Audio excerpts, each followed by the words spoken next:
जय श्री कृष्ण। आप सभी को पुरुषोत्तम मास के 28वें दिन की ढेरों शुभकामनाएं, अधिक मास के 28वें दिन की ढेरों शुभकामनाएं। आप सुन रहे हैं पुरुषोत्तम मास महात्म्य। प्रिय भक्तों, आज हम सुनेंगे अधिक मास अध्याय 28 की पवित्र कथा। इससे पहले आपने हमारे चैनल पर अधिक मास के पिछले अध्याय 27 की पवित्र कथा सुनी थी। आज की इस पावन कथा में हम जानेंगे कि जब महाभारत युद्ध के पश्चात एक अवसर पर धनुधर अर्जुन ने स्वयं भगवान श्री कृष्ण से अत्यंत विनम्र होकर यह प्रश्न किया कि हे प्रभु, अधिक मास में श्रीमद् भगवत गीता का पाठ करने का फल इतना महान दुर्लभ क्यों बताया गया है? ऐसा कौन सा रहस्य है कि केवल गीता के कुछ लोगों का श्रद्धा से किया गया पाठ भी मनुष्य के असंख्य जन्मों के पापों को छीन करने वाला कहा गया है? भक्तों, ये प्रश्न केवल अर्जुन का नहीं था, ये प्रश्न हर उस जीव का है जो भगवान के चरणों में स्थान प्राप्त करना चाहता है। एक बार द्वारका में भगवान श्री कृष्ण के समीप बैठे हुए अर्जुन अनेक प्रकार के धार्मिक विषयों पर चर्चा कर रहे थे। उसी समय पुरुषोत्तम मास का आगमन हुआ था। संपूर्ण द्वारका नगरी में स्नान, दान, जप, तप, तुलसी सेवा, दीप दान तथा हरिनाम संकीर्तन की दिव्य ध्वनि गूंज रही थी। अर्जुन ने देखा कि अनेक ऋषि मुनि, ब्राह्मण और गृहस्थ जन इस पवित्र मास में विशेष रूप से श्रीमद् भगवत गीता का पाठ कर रहे थे। कुछ लोग संपूर्ण गीता का पाठ करते थे तो कुछ केवल अध्याय का। कुछ भक्त प्रतिदिन भगवान के समक्ष दीप प्रज्वलित करके श्रद्धा से गीता के श्लोकों का उच्चारण करते थे। ये देखकर अर्जुन के मन में जिज्ञासा उत्पन्न हुई। उन्होंने भगवान के चरणों में प्रणाम करके कहा, हे पुरुषोत्तम प्रभु, आपने कुरुक्षेत्र में जो अमृतमयी गीता का उपदेश दिया था वो तो समस्त वेदों का सार है, परंतु मैं ये जानना चाहता हूं कि विशेष रूप से अधिक मास में गीता पाठ का फल इतना महान क्यों कहा गया है? ऐसा सा रहस्य है कि केवल गीता के कुछ लोगों का श्रद्धा से किया गया पाठ भी मनुष्य के असंख्य जन्मों के पापों को छीन करने वाला कहा गया है। तुम सुनो, प्राचीन काल में एक ऐसी घटना घटी थी जिसे सुनकर तुम्हारे इस प्रश्न का उत्तर स्वयं प्रकट हो जाएगा।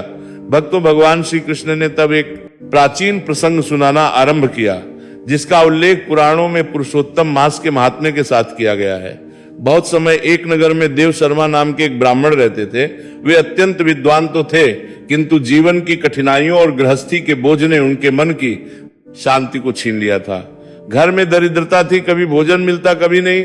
उनकी पत्नी सुशीला अत्यंत पतिव्रता और भगवान विष्णु की अनन्य भक्त थी।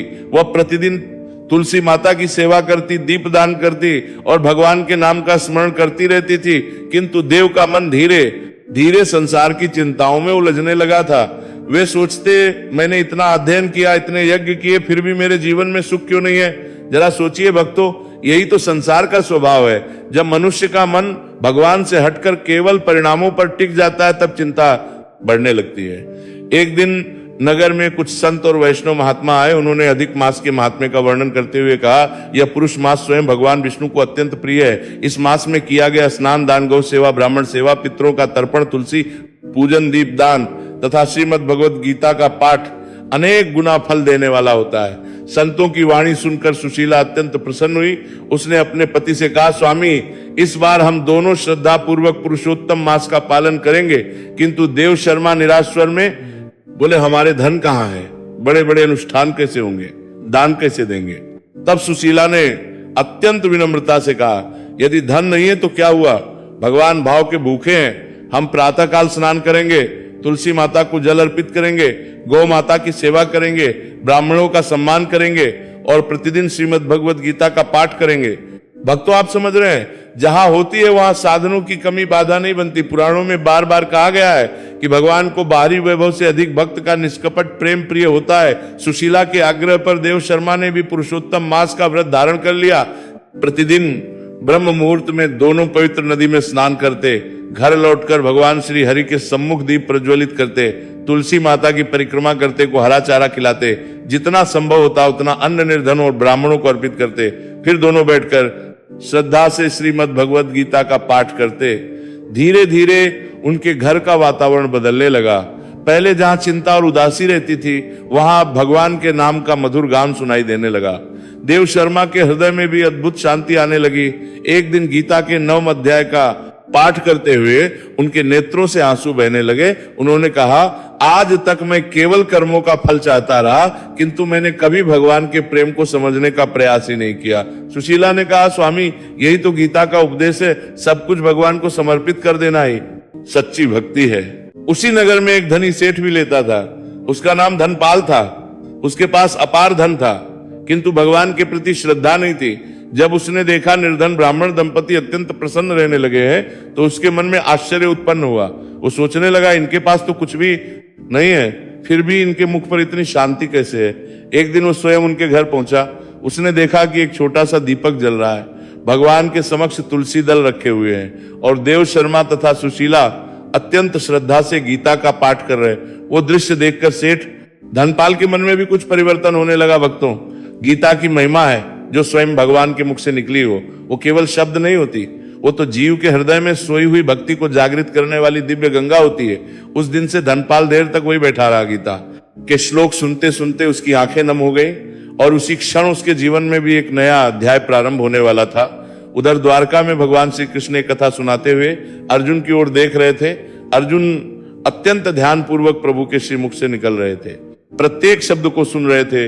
उनके हृदय में भी ये जिज्ञासा और अधिक बढ़ती जा रही थी कि आखिर इस गीता पाठ की ऐसी कौन सी अद्भुत महिमा है जिसने निर्धन ब्राह्मण और उसके संपर्क में आए धनी सेठ दोनों के जीवन की दिशा बदलनी प्रारंभ कर दी। भगवान श्री कृष्ण के मुखमंडल पर करुणा और मधुर मुस्कान विराजमान थी और वे उस रहस्य को आगे प्रकट करने लगे। कुछ समय पूर्व भगवान श्री कृष्ण द्वारा सुनाई जा रही उस दिव्य कथा को सुनते सुनते का मन अत्यंत भाव विभोर हो चुका था। भगवान की मधुर वाणी में ऐसा अमृत घुला हुआ था कि स्वयं धनंजय भी उस प्रसंग में डूबते चले जा रहे थे। उधर उस नगर में सेठ धनपाल के जीवन में भी परिवर्तन का आरंभ हो चुका था। भक्तों, आप समझ रहे हैं, जब भगवान की कृपा होती है तो मनुष्य का हृदय बदलने में अधिक समय नहीं लगता। वर्षों तक जो व्यक्ति केवल धन को ही सब कुछ समझता है, वही एक दिन भगवान के नाम में ऐसा रम जाता है कि संसार का सारा वैभव भी उसे तुच्छ प्रतीत होने लगता है। धनपाल प्रतिदिन देव शर्मा के घर आने लगा। पहले वो केवल सुनता था, फिर उसने गीता के कुछ श्लोक याद करने आरंभ कर दिए। एक दिन उसने विनम्रता से कहा, ब्राह्मण देव, क्या मैं भी आपके साथ बैठकर गीता का पाठ कर सकता हूं? देव शर्मा ने मुस्कुराकर कहा, सेठ जी, भगवान श्री हरि के द्वार पर किसी प्रकार का भेद नहीं होता। यहाँ निर्धन और धनी का अंतर नहीं है। जो श्रद्धा से आता है वो भगवान का प्रिय बन जाता है। ये सुनकर की आंखें भर आईं। उस दिन से वो भी प्रतिदिन स्नान करके स्वच्छ वस्त्र धारण करके तुलसी माता को प्रणाम कर भगवान के सामने दीप प्रज्वलित कर गीता का पाठ करने लगा। भक्तों, जरा सोचिए, जिस व्यक्ति के मुख से पहले केवल व्यापार और लाभ की बातें निकलती थी, उसी के मुख से अब भगवान के दिव्य उपदेशों का उच्चारण होने लगा। यानी कि अधिक मास की महिमा केवल बाहरी परिस्थितियों को नहीं बदलती, वो मनुष्य के अंत को भी पवित्र कर देती है। एक दिन पुरुषोत्तम मास की पूर्णिमा निकट थी। नगर में अनेक संत और महात्मा आए हुए थे। उन्होंने भगवान के नाम का संकीर्तन आरंभ किया। चारों ओर श्री हरि के नाम की ध्वनि गूंज रही थी। कहीं दीपदान हो रहा था, कहीं गौ माता की सेवा हो रही थी, कहीं ब्राह्मणों को अन्न और वस्त्र प्रदान किए जा रहे थे, कहीं पितरों के निमित्त तर्पण किया जा रहा था और अनेक पर भक्तगण बैठकर श्रीमद् भगवद गीता का पाठ कर रहे थे। इसी समय एक वृद्ध सन्यासी उस नगर में पधारे। उनके मुख पर अद्भुत तेज था। जब वे देव शर्मा के घर पहुंचे तब वहां गीता का पाठ चल रहा था। देव शर्मा और धनपाल ने श्रद्धा से उनका स्वागत किया, भोजन कराया और विनम्रता से उनके चरणों में बैठ गए।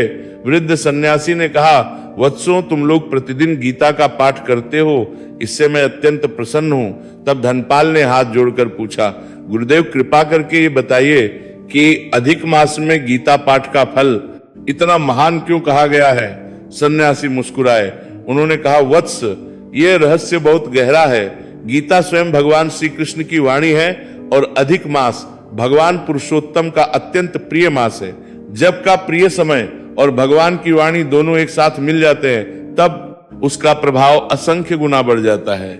जैसे सूर्य की किरणें साधारण दिनों में भी प्रकाश देती है, किंतु यदि वही किरणें किसी दर्पण के माध्यम से एक स्थान पर केंद्रित हो जाए तो अग्नि उत्पन्न कर देती है, उसी प्रकार गीता तो सदैव कल्याणकारी है, परंतु पुरुषोत्तम मास में उसका पाठ जीव के संचित अज्ञान और पापों को तीव्र गति से नष्ट करने लगता है। भक्तों, ये सुनकर सभी के हृदय में आनंद छा गया। तब उस वृद्ध महात्मा ने एक और प्राचीन प्रसंग सुनाया। उन्होंने कहा, बहुत समय पहले एक राजा था जिसका नाम सुधन्वा था। राजा धर्मात्मा तो था, किंतु राजकाज और ऐश्वर्य के कारण उसका मन धीरे धीरे भगवान से दूर होता जा रहा था। उसी समय उसके राज्य में एक महात्मा पधारे। उन्होंने राजा को पुरुषोत्तम मास का महत्व सुनाया और कहा, राजन, यदि तुम इस मास में श्रद्धा से गीता का पाठ करोगे तो भगवान की विशेष कृपा प्राप्त होगी। राजा ने अत्यंत श्रद्धा से यह व्रत स्वीकार कर लिया। वो प्रतिदिन प्रातः स्नान करता, ब्राह्मणों का सम्मान करता, गौ सेवा करता, तुलसी माता की पूजा करता और भगवान के सामने बैठकर गीता का एक अध्याय पढ़ता। धीरे उसके भीतर अद्भुत परिवर्तन होने लगा। उसे अनुभव होने लगा कि राज्य, धन और वैभव क्षणभंगुर है, वास्तविक सुख तो भगवान की भक्ति में है। एक दिन जब वो 12वें अध्याय का पाठ कर रहा था, तब उसके नेत्रों से आंसुओं की धारा बहने लगी। वो बार बार कहने लगा, प्रभु मैं आपका हूं, अब मुझे अपने चरणों से कभी दूर मत कीजिए। भक्तों, जो कि भगवान की शरण में चला जाता है उसके जीवन का मार्ग ही बदल जाता है। राजा सुधन्वा पहले प्रजा पर करता था, अब वो प्रजा की सेवा को ही भगवान की सेवा मानने लगा।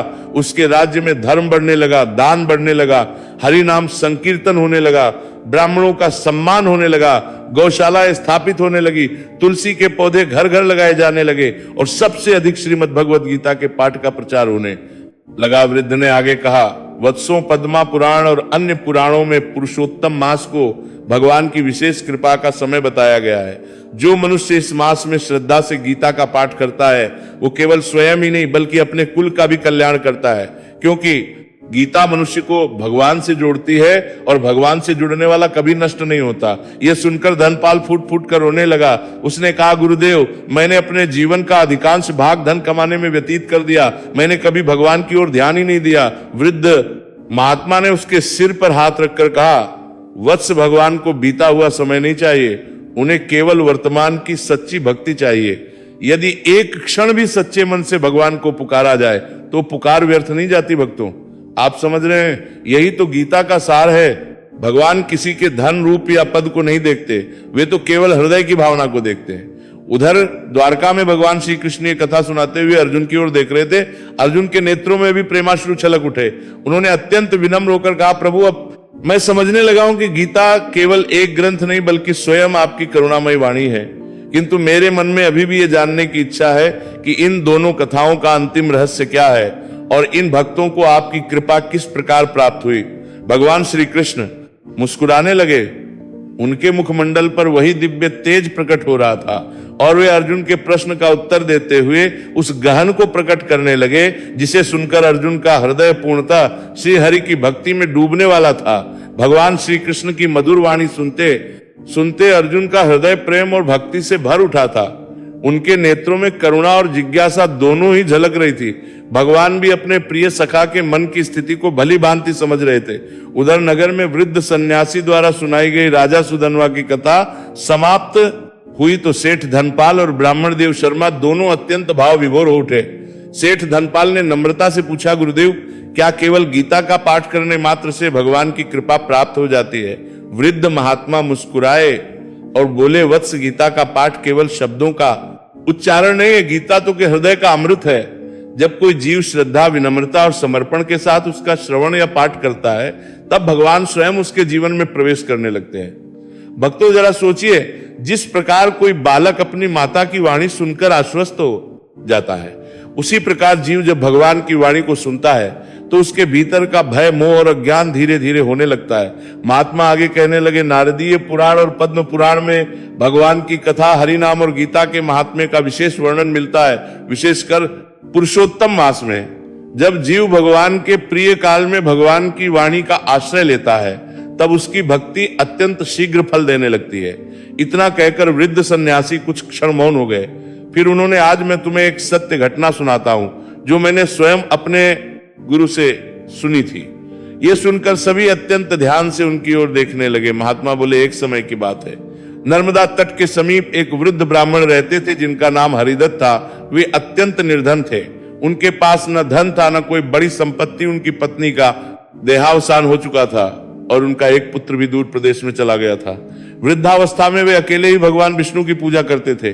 किंतु जैसे जैसे शरीर दुर्बल होता गया वैसे वैसे उन्हें यह चिंता सताने लगी कि न जाने जीवन का अंत कब हो जाए और क्या उन्हें भगवान के चरणों में स्थान प्राप्त होगा।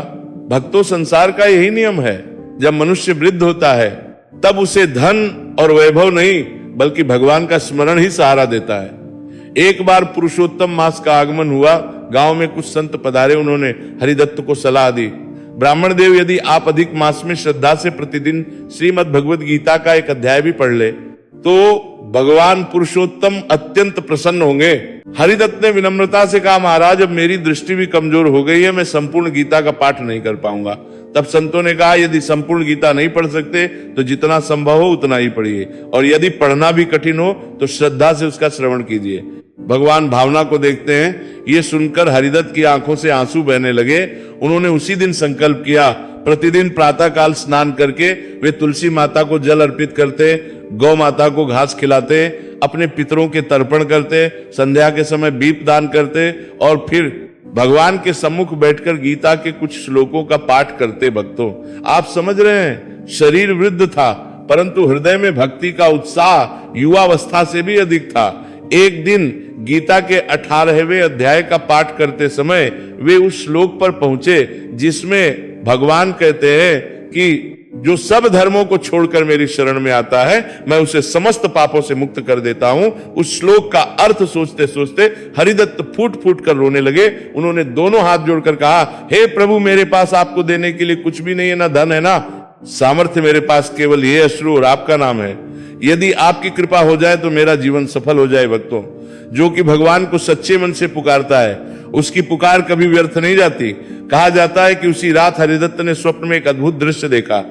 उन्होंने देखा कि दिव्य प्रकाश से युक्त भगवान श्री हरि उनके सामने खड़े हैं। भगवान ने मुस्कुराकर कहा, वत्स हरिदत्त, तुम्हारे द्वारा पुरुषोत्तम मास में श्रद्धा से किया गया गीता पाठ, तुलसी सेवा, दीपदान, हरिनाम संकीर्तन मुझे अत्यंत प्रिय हुआ है। मैं तुम्हारी भक्ति से प्रसन्न हूं। स्वप्न समाप्त हुआ तो हरिदत्त की आंखों से आनंद के आंसू बह रहे थे।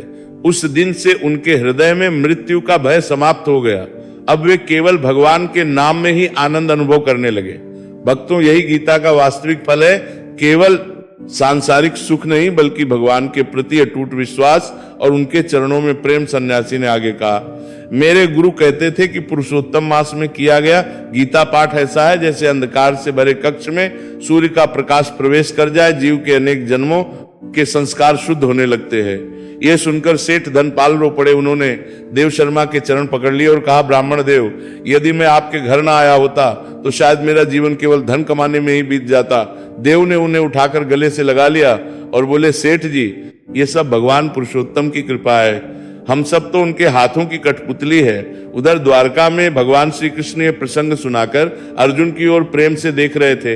अर्जुन की आंखों से भी प्रेमाश्र बह रहे थे। उन्होंने हाथ जोड़कर कहा, हे प्रभु, अब मैं समझने लगा हूं कि अधिक मास में गीता पाठ का फल केवल बाहरी समृद्धि नहीं बल्कि जीव को आपकी शरण में ले जाने वाला दिव्य मार्ग है। किंतु इन भक्तों के जीवन का अंतिम परिणाम क्या हुआ और आपने ऐसा क्यों कहा कि गीता स्वयं आपके हृदय का अमृत है। भगवान श्री कृष्ण मुस्कुराए। उनकी करुणामय दृष्टि अर्जुन पर पड़ी और वे उस परम रहस्य को प्रकट करने लगे जिसे सुनकर अर्जुन का हृदय पूर्ण रूप से भगवान पुरुषोत्तम की भक्ति में डूब गया।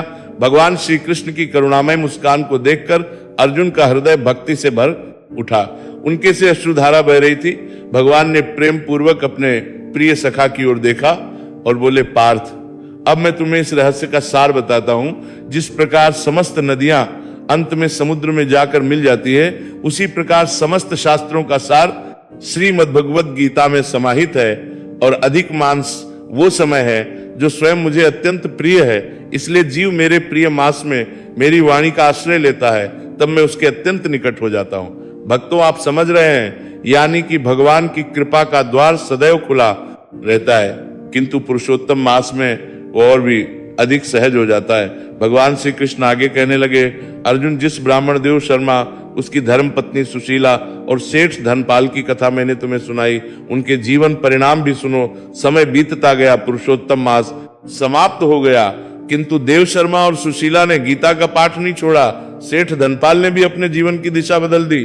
पहले जो व्यक्ति केवल धन संचय में लगा रहता था, अब वही निर्धनों की सहायता करने लगा। उसने गौ सेवा का कार्य आरंभ किया। ब्राह्मणों के सम्मान में वृद्धि की, तुलसी माता के पौधे लगवाए, जहां कहीं संकीर्तन होता वहां वो स्वयं उपस्थित होकर श्रद्धा से भाग लेता। उसने अनेक यात्रियों के लिए जल की व्यवस्था कराई, अन्नदान प्रारंभ किया और सबसे बढ़कर प्रतिदिन भगवान के सम्मुख बैठकर गीता का पाठ करने लगा। भक्तों जरा सोचिए, भगवान जब किसी के हृदय में प्रवेश करते हैं तब मनुष्य का जीवन ही बदल जाता है। उधर वृद्ध हरिदत्त ब्राह्मण का जीवन भी भगवान के नाम में बीतने लगा। अब उन्हें का भय नहीं था, उनकी पर हरि नाम था, हृदय में श्री हरि का स्मरण था और हाथों में गीता थी। कुछ समय पश्चात जब उनके जीवन का अंतिम समय निकट आया तब वे अत्यंत शांत भाव से भगवान का नाम लेते रहे। पुराणों में कहा गया है कि जो मनुष्य भगवान का स्मरण करते हुए इस संसार से विदा होता है उसकी गति कल्याणकारी होती है। भक्त यही कारण है कि संत महात्मा सदैव भगवान के नाम और गीता के पाठ पर बल देते हैं। उधर सेठ धनपाल भी जीवन भर धर्म दान और भक्ति में लगे रहे। उनके घर में कभी अभिमान प्रवेश नहीं कर पाया। वे सदैव कहते, यदि भगवान पुरुषोत्तम की कृपा से मुझे देव शर्मा जैसे संत स्वभावी ब्राह्मण का संग ना मिला होता तो मेरा जीवन व्यर्थ चला जाता। देव शर्मा सुशीला का जीवन भी अत्यंत शांतिपूर्वक बीता। उनके घर में धन का अभाव धीरे धीरे दूर हुआ, किंतु उन्होंने कभी भगवान की भक्ति को धन प्राप्ति का साधन नहीं बनाया। वे सदैव कहा करते, हमें भगवान का प्रेम मिल गया, अब इससे बड़ा वैभव और क्या हो सकता है। ये सुनाकर भगवान श्री कृष्ण कुछ क्षण मौन हो गए। अर्जुन अत्यंत विनम्र भाव से प्रभु के चरणों की ओर देख रहे थे।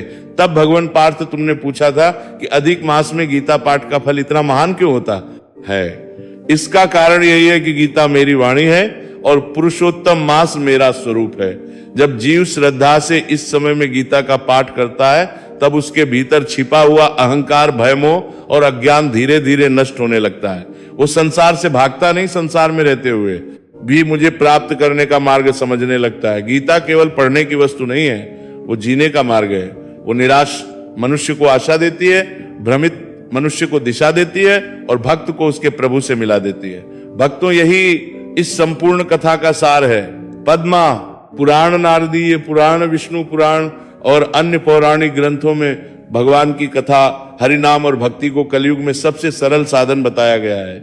यदि कोई अधिक मास में प्रातः स्नान करें, तुलसी माता की सेवा करें, दीप दान करें, गौ माता की सेवा करें, ब्राह्मणों का सम्मान करें, पितरों के लिए तर्पण करें, दान पुण्य करें, हरिनाम संकीर्तन करें और श्रद्धा पूर्वक श्रीमद् भगवद गीता का पाठ या श्रवण करें तो भगवान पुरुषोत्तम की कृपा उसके जीवन में अवश्य प्रकट होती है। भक्तों जरा सोचिए, इस संसार में धन, वैभव, मान, सम्मान और शरीर सब नश्वर है, किंतु भगवान के प्रति प्रेम, श्रद्धा और भक्ति कभी नष्ट नहीं होती। यही मनुष्य के साथ इस लोक से परलोक तक जाती है। जीवन शिक्षा यही है कि मनुष्य को कभी भी भगवान से विमुख नहीं होना चाहिए। धर्म संदेश यही है कि परिस्थितियां कैसी भी हो, भगवान का नाम और गीता का आश्रय कभी नहीं छोड़ना चाहिए। निष्कर्ष यही है कि भगवान भाव के भूखे हैं। वे बहाली, वैभव नहीं बल्कि शुद्ध हृदय चाहते हैं। जो जीव एक कदम भगवान की ओर बढ़ाता है, भगवान उसकी ओर अनेक कदम बढ़ाकर उसे अपने प्रेम से भर देते हैं। इसीलिए भक्तों, अधिक मास में यदि संपूर्ण गीता का पाठ संभव ना हो तो एक अध्याय का पाठ कीजिए। यदि एक अध्याय भी संभव ना हो तो कुछ लोगों का स्मरण कीजिए और यदि भी संभव ना हो तो श्रद्धा से भगवान का नाम लेते हुए गीता का श्रवण कीजिए, क्योंकि भगवान श्री हरि के द्वार पर सच्ची भक्ति कभी व्यर्थ नहीं जाती। इसी मंगलमय संदेश के साथ अधिक मास अध्याय 28 की ये पावन कथा यही पूर्ण होती है। श्रद्धा से जय श्री हरि अवश्य लिखे कथा को अधिक से अधिक लोगों तक पहुंचाए। वीडियो को लाइक करें और हमारे चैनल को सब्सक्राइब करते जाइएगा। भगवान पुरुषोत्तम आपकी सभी मंगल कामनाएं पूर्ण करें। भगवान पुरुषोत्तम सब पर कृपा करें। हरे कृष्ण, श्री हरि की कृपा आप सब पर सदैव बनी रहे। इनको मानी। हरे कृष्ण, श्री हरि। भगवान श्री और माता लक्ष्मी की कृपा आप सभी भक्तों पर सदैव बनी रहे।